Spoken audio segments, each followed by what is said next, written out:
अस्सलाम वालेकुम स्टूडेंट। आज का लेक्चर 5 किंगडम्स है। पिछले लास्ट लेक्चर के अंदर हमने पढ़ा था 5 किंगडम क्लासिफिकेशन सिस्टम के बारे में पढ़ा था। उनके अंदर आपने पढ़ा था, बेस पढ़ी थी 5 किंगडम क्लासिफिकेशन सिस्टम की, कि उनकी बेस क्या थी, कैसे वो इंट्रोड्यूस करवाए गए थे, कौन से साइंटिस्ट ने इंट्रोड्यूस करवाए थे और किस बेस पे ये इंट्रोड्यूस करवाए थे। ये आपने पढ़ा था। 3 साइंटिस्ट के नेम पढ़े थे आपने। ई चैटन साइंटिस्ट पढ़ा था आपने, ठीक है। उसने जो है वो प्रोकैरियोटिक और यूकैरियोटिक की बेस जो है वो उसने इंट्रोड्यूस करवाई थी। आगे जो है वो एक साइंटिस्ट आया था रॉबर्ट विटेकर, जिसने 5 किंगडम क्लासिफिकेशन सिस्टम पर काम किया।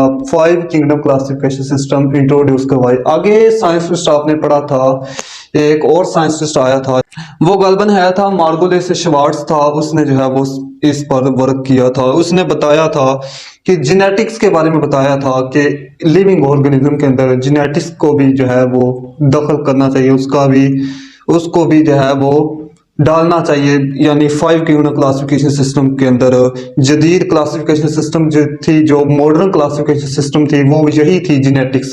क्यों उनके जो हैं जो लिविंग ऑर्गेनिज्म है उनके फॉरेस्टर पीछे से जाती हैं, उनकी करेक्टरिस्टिक्स आपस में मिलती हैं। क्यों मिलती हैं? क्योंकि फॉरेस्टर जो होते हैं पीछे से सेम थे। आज हमने इसी तरह पढ़ना है 5 kingdom classification system. 5 kingdom classification के अंदर जो है, पिछले लास्ट लेक्चर के अंदर आपने तो पढ़ा था ना, 5 किंगडम क्लासिफिकेशन सिस्टम पढ़ा था, उनकी क्लासिफिकेशन पढ़ी थी। आज हमने पढ़ना है 5 किंगडम्स, इनकी करेक्टरिस्टिक्स पढ़नी है। 5 किंगडम्स थे, कौन कौन से पढ़े थे आपने? सबसे पहले आपने पढ़ा था किंगडम मोनेरा पढ़ा था, किंगडम प्रोटिस्टा पढ़ा था, किंगडम फंजाई पढ़ा था, किंगडम प्लांटी एनिमिलिया पढ़े थे, ठीक है। ये सारे के सारे आपने पढ़े। आज हमने इस लेक्चर के अंदर 2 किंगडम्स के बारे में पढ़ना है, किंगडम मोनेरा, किंगडम प्रोटिस्टा के बारे में पढ़ना है। सबसे पहले हम पढ़ते हैं किंगडम मोनेरा क्या है। किंगडम मोनेरा ये 5 किंगडम में से एक किंगडम है। किंगडम मोनेरा के अंदर कौन से लिविंग ऑर्गेनिज्म रखे जाएंगे? इनके अंदर जो है वो बैक्टीरिया वगैरह शामिल हैं, ठीक है। बैक्टीरिया जो एक सेल से बनने वाले हैं, जिनके अंदर न्यूक्लियस होता ही नहीं है, एब्सेंट होता है, वाज़ेह तरह का न्यूक्लियस नहीं बनता, वो लिविंग ऑर्गेनिज्म जो हैं वो किंगडम मोनेरा के अंदर रखे जाएंगे। ये हम स्टार्ट करते हैं बुक से। किंगडम मोनेरा क्या है, आपका जो है वर्ड बाय वर्ड आपकी जो होती है वो कंफ्यूजन वाज़ेह होते जाए, ठीक होती जाए। Kingdom Monera it includes prokaryotic organism. इनके अंदर वो कहता है प्रोकैरियोटिक ऑर्गेनिज्म इंक्लूड किए जाते हैं, इंक्लूड किए गए प्रोकैरियोटिक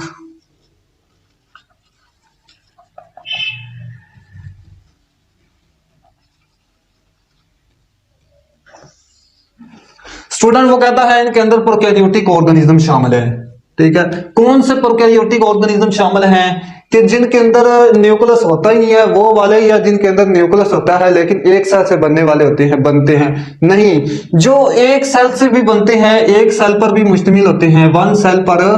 प्रोकैरियोटिक क्या होते हैं? उनके पास वन सेल होता है एंड नो न्यूक्लियस।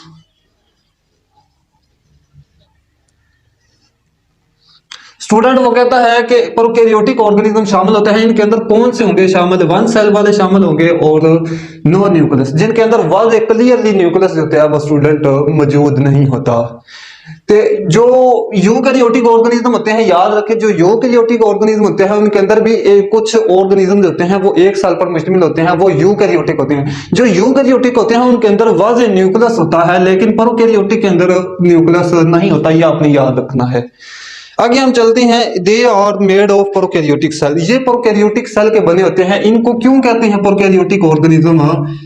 क्योंकि ये एक प्रोकैरियोटिक सेल के बने होते हैं, प्रोकैरियोटिक सेल के बने होते हैं। ये स्टूडेंट प्रोकैरियोटिक सेल के बने होते हैं। मोनेरन्स आर यूनिसेलुलर, वो कहता है मोनेरन्स होते हैं वो यूनिसेलुलर होते हैं। आर दो some types form chains clusters और कॉलोनीज ऑफ सेल्स, वो कहता है जो मोनेरन्स होते हैं वो यूनिसेलुलर होते हैं, एक सेल से बनते हैं। आर दो सम टाइप्स, कुछ उनकी किस्म होती हैं, टाइप होती हैं, फॉर्म चेन्स की शक्ल में होती हैं, चेन की शक्ल बनाकर रहती हैं। क्लस्टर्स गुच्छों की शक्ल में रहती हैं, ग्रुप्स की शक्ल में। क्लस्टर्स क्या कहा जाता है? ग्रुप्स को। ग्रुप्स की शक्ल में भी जो हैं वो बन के रहते हैं। और कॉलोनी सेलों, कॉलोनीज ऑफ सेल यानी सेलों की कॉलोनी भी बना के रहते हैं। क्या करते हैं मोनेरन्स? मोनेरन्स, ये मोनेरन्स वो कहता है यूनिसेलुलर होते हैं। एक तो ये यूनिसेलुलर ऑर्गेनिज्म होते हैं। सेकंड टाइप पे हम बात करें कि ये जो होते हैं ये कॉलोनी बना के रहते हैं, सेलों की कॉलोनी बनाते हैं। क्या बनाते हैं? कॉलोनी बनाते हैं, कॉलोनी, कॉलोनी ऑफ सेल्स। ये सेलों की कॉलोनी स्टूडेंट बना के रहते हैं, इन्होंने अपने अपने सेलों की जो होती है कॉलोनी बनाई होती है। और इनके अलावा जो बात करें चेन्स बना के रहती हैं। चेन्स कैसे बनाती हैं? ये चेन्स ये बनाते हैं, चेन्स किस तरह की होती हैं? इस तरह, ये सेल हैं, ठीक है, ये चेन्स बनी है इनकी, ये साथ साथ मिले होते हैं, ठीक है, एक तरह की लाइनों के अंदर रहते हैं, ठीक है, ये चेन्स है। और ग्रुप्स बनाते हैं, ग्रुप्स की शक्ल में रहते हैं, क्लस्टर्स की शक्ल में रहती हैं। वो कैसे रहती हैं? क्लस्टर्स, क्लस्टर्स की शक्ल में कैसे रहते हैं? ये बनाए हुए हैं उन्होंने, ये ग्रुप्स है एक तरह का, इन्हें ग्रुप्स कहा जाता है। ग्रुप, ग्रुप्स कह लें, ग्रुप कह लें, ठीक है, एक होगा तो एक ग्रुप होगा। यहां पे ये क्लस्टर हैं, ये लाइनों के अंदर जा रहे हैं, ये चेन्स होती है। आगे चलते हैं। Prokaryotic cells are radically different from eukaryotic cells, वो कहता है प्रोकैरियोटिक सेल्स होती हैं वो डिफरेंट होते हैं शक्लो सूरत के लिहाज से। रेडिकली कहते हैं स्टूडेंट शक्लो सूरत की, different from eukaryotic sales, eukaryotic cells से डिफरेंट होते हैं। प्रोकैरियोटिक सेल्स क्या होते हैं? प्रोकैरियोटिक सेल्स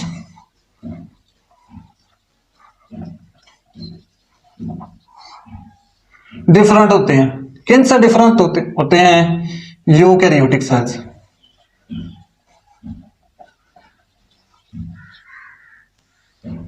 कैसे ये शक्लो सूरत के लिहाज से कैसे डिफरेंट होते हैं?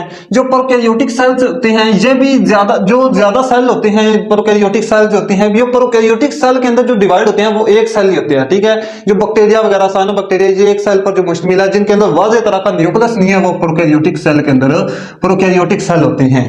जो यूकैरियोटिक सेल हैं ये मुख्तलिफ होते हैं, ये मल्टी सेलुलर भी होती हैं और यूनिसेलुलर भी होती हैं। जो यूनिसेलुलर होती हैं वो क्या होता है? मैं पहले बताया मैंने, जिनमें से यूनिसेलुलर होते हैं उनके अंदर जो है वो क्लियरली न्यूक्लियस होता है, क्लियरली न्यूक्लियस होता है। जो प्रोकैरियोटिक सेल सिंगुलर होते हैं यानी सिंगल सेल से बनते हैं। प्रोकैरियोटिक सेल तो होते हैं सिंगल, लेकिन उनके पास वाज़ेह न्यूक्लियस नहीं होता, ये इनके पास क्लियरली न्यूक्लियस मौजूद है। पर यूकैरियोटिक सेल के अंदर क्लियरली न्यूक्लियस मौजूद है, लेकिन प्रोकैरियोटिक सेल के अंदर वाज़ेह तरह का न्यूक्लियस मौजूद नहीं होता। एक डिफरेंस तो ये होता है स्टूडेंट। आगे चलते हैं। Most are heterotrophic but some perform photosynthesis because they have chlorophyll in their cytoplasm. वो कहता है ज्यादातर जो होते हैं वो हेटेरोट्रोफिक होते हैं। जो प्रोकैरियोटिक सेल जो होते हैं, यहाँ पे बात कर रहे हैं हम प्रोकैरियोटिक सेल की, क्योंकि किंगडम मोनेरा के अंदर जो है वो प्रोकैरियोटिक सेल ही डिवाइड होते हैं यानी पाए जाते हैं यानी रखे जाते हैं। मोस्ट आर हेटेरोट्रोफिक, वो कहता है ज्यादातर हेटेरोट्रोफिक होते हैं। अब they can not prepare their own food, अपनी खुराक खुद तैयार नहीं कर सकते।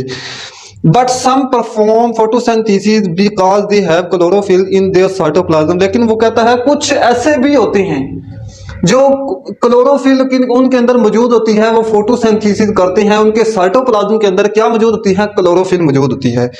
ज्यादातर हेटेरोट्रोफिक होती हैं, लेकिन हेटेरोट्रोफिक के अलावा जो अपनी खुराक खुद तैयार नहीं कर सकते, इनके अलावा कुछ होते हैं वो फोटोसिंथेसिस करते हैं।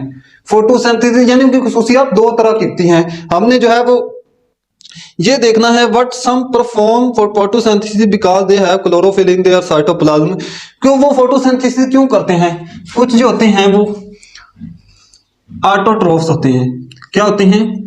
ऑटोट्रोफ्स होते हैं। जो फोटोसिंथेसिस करेंगे वो ऑटोट्रोफ्स होते हैं, खुद ब खुद जो होते हैं प्लांट्स होती हैं वो फोटोसिंथेसिस करते हैं, अपनी खुराक बनाती हैं, ऑटोमेटिकली खुराक बनाते हैं। ये ऑटोट्रोफ्स होती हैं, ये इन्होंने की फोटोसिंथेसिस। फोटोसिंथेसिस क्यों की? इनके अंदर जो होता है, इनके क्लोरोफिल मौजूद होता है। क्लोरोफिल कहां पे मौजूद होता है? इनके साइटोप्लाज्म के अंदर मौजूद होता है, साइटोप्लाज्म के अंदर मौजूद होता है।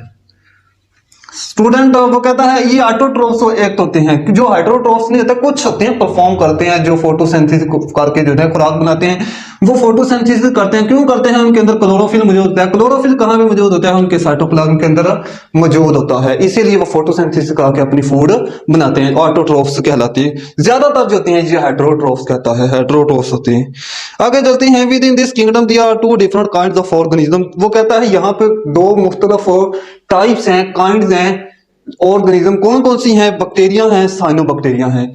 ठीक है, ये एक सेल से बनती हैं। बैक्टीरिया जो होती है इनके पास भी एक सेल होता है और यहाँ पे वाज़ेह तरह का न्यूक्लियस नहीं होता। और साइनोबैक्टीरिया जो होता है ये उसने जो है वो एग्जांपल दी है। साइनोबैक्टीरिया जो होता है इसे ब्लू ग्रीन अलजी भी कहा जाता है। कि क्यों इन्हें कहा जाता है? ये कहा ऑटोट्रोफ्स होता है। जो बैक्टीरिया है हम ये समझते हैं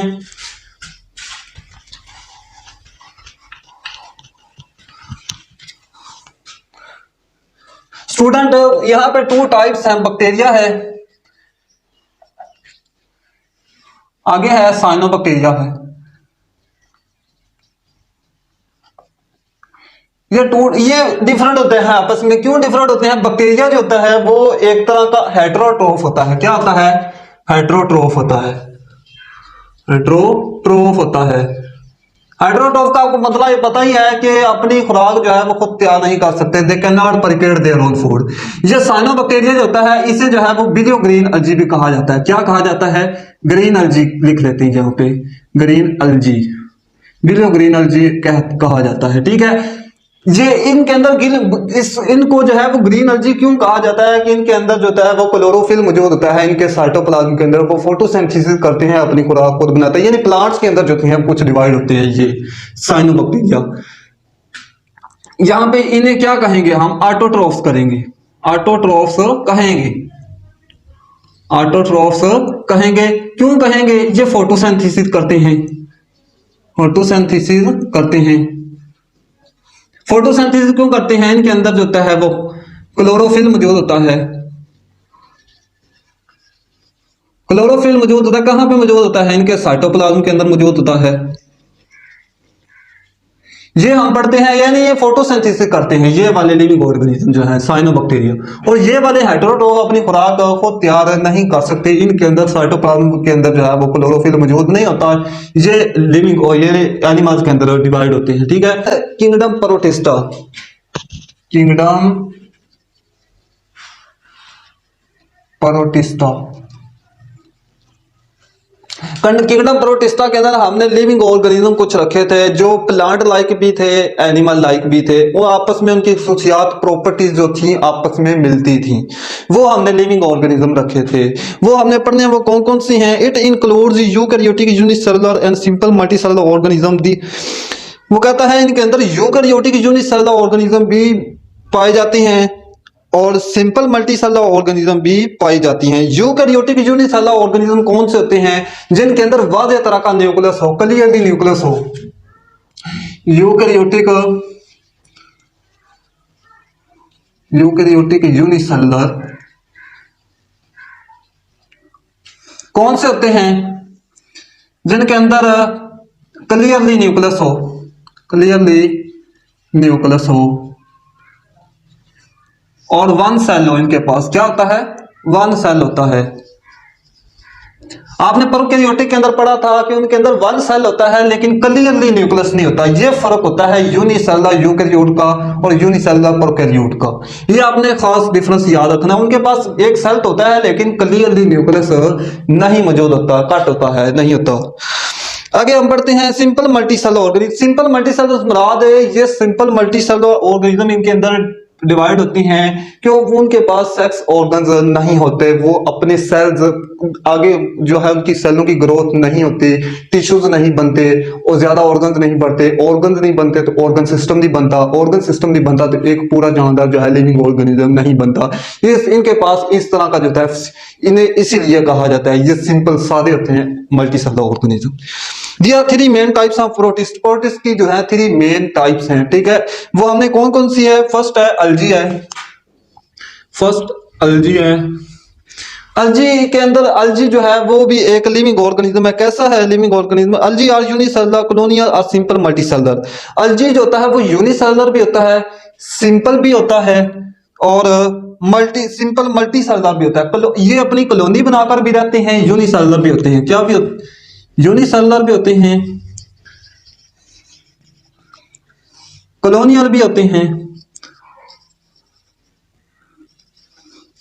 और इनके पास क्या होता है, सिंपल मल्टीसेलुलर होते हैं। सिंपल मल्टीसेलुलर मुराद से मुराद है कि इनके पास सेक्स ऑर्गन्स नहीं होते, अपने जो है वो ज्यादा सेल नहीं बनते इनके अंदर, और आगे टिश्यूज भी नहीं बनते, ज्यादा टिश्यू नहीं बनते, ऑर्गन भी नहीं बनते, ऑर्गन नहीं बनते तो ऑर्गन सिस्टम नहीं बनता, ऑर्गन सिस्टम नहीं बनता तो आगे पूरा लिविंग ऑर्गेनिज्म नहीं बनता। इसी तरह ये सिंपल मल्टीसेलुलर भी इन्हें कहा जाता है, सिंपल मल्टीसेलुलर कहा जाता है।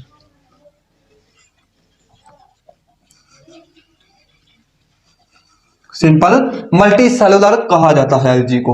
ये कॉलोनियल कॉलोनी बना के रहते हैं अपनी। आगे they resemble plant cells with the cell wall and chlorophyll in chloroplast. वो कहते हैं रिजेंबल मुशाबे होते हैं प्लांट सेल्स के विद सेल वॉल, उनकी सेल वॉल की जो होती है प्लांट के सेल के अंदर जो होती है सेल वॉल होती है उनके मुशाबे होते हैं, उनके जैसी जो होते हैं इनके अंदर सेल वॉल भी मौजूद होती है और क्लोरोफिल भी मौजूद होता है इनके पास इन क्लोरोप्लास्ट। इनके क्लोरोप्लास्ट के अंदर क्लोरोफिल मौजूद होता है। क्या होता है इनके पास, अल्जी के पास होता है वो क्लोरोफिल मौजूद होता है। क्लोरोफिल कहां पे मौजूद होता है, इनके क्लोरोप्लास्ट के अंदर मौजूद होता है। स्टूडेंट इनके पास होता है वो क्लोरोप्लास्ट मौजूद होता है इनकी क्लोरोफिल के अंदर अल्जी के। आगे हम देते हैं simple multicellular means that they do not have multicellular sex organs and do not form embryos during their life cycle. वो कहता है ये सिंपल मल्टीसेलुलर की ये डिफाइन आपने याद कर लेनी है। इनके पास मल्टीसेलुलर सेक्स ऑर्गन्स नहीं होते, ये मैंने बता चुका हूं, और इनके एम्ब्रियोज होते हैं वो नहीं बनते, एम्ब्रियोज वगैरह नहीं बनते। और ड्यूरिंग देयर लाइफ साइकिल, इनका लाइफ साइकिल पूरा लाइफ साइकिल नहीं बनता। जिस तरह एक सेल बनते हैं, सेल से आगे टिश्यूज बनते हैं, टिश्यू से आगे ऑर्गन्स बनते हैं, इस तरह सारा जो है वो लाइफ साइकिल चलता है, वो नहीं होता इनके अंदर। आगे हम चलते हैं प्रोटोजोन्स क्या है। प्रोटोजोन्स रिजेंबल्स एनिमल्स, ये एनिमल्स के रिजेंबल्स होते हैं, मुशाबे होते हैं, ये प्लांट्स होते हैं, लेकिन एनिमल्स भी कुछ ऑटोट्रोफ्स भी होते हैं, हेटेरोट्रोफ्स भी होते हैं, इनकी खुसूसियात होती हैं। कीड़ा प्रोटिस्टा के अंदर हमने रखे ऐसे लिविंग ऑर्गेनिज्म, कुछ एनिमल्स जो होते हैं वो प्लांट से मिलते हैं, कुछ प्लांट जो होते हैं वो एनिमल से मिलते थे, वो हमने रखे थे। रिजेंबल्स एनिमल हु सेल्स ले क्लोरोफिल, जिनके पास क्लोरोफिल की कमी होती है, क्लोरोफिल की कमी होती है, एंड सेल वॉल, और उनके पास होते हैं वो सेल वॉल भी नहीं होती। एनिमल्स के मुशाबे होते हैं जिनके पास सेल वॉल नहीं होनी, एनिमल्स के पास सेल वॉल नहीं होती, क्लोरोफिल भी नहीं होती, वो फोटोसिंथेसिस जो है वो नहीं करते। आगे है सम प्रोटिस्टस आर फंजाई लाइक, कुछ प्रोटिस्टस ऐसे होते हैं जो फंजाई जैसे भी होते हैं, फंजाई से मुशाबे रखते हैं। ये था आज का लेक्चर, उम्मीद है आपको समझ में आया होगा। अगर स्टूडेंट समझ में आया हो तो इस वीडियो को लाइक कर दें, शेयर कर दें, चैनल को सब्सक्राइब करना मत भूलिए ताकि हर नई आने वाली वीडियोस का नोटिफिकेशन आप तक पहुंच सके। अल्लाह हाफिज।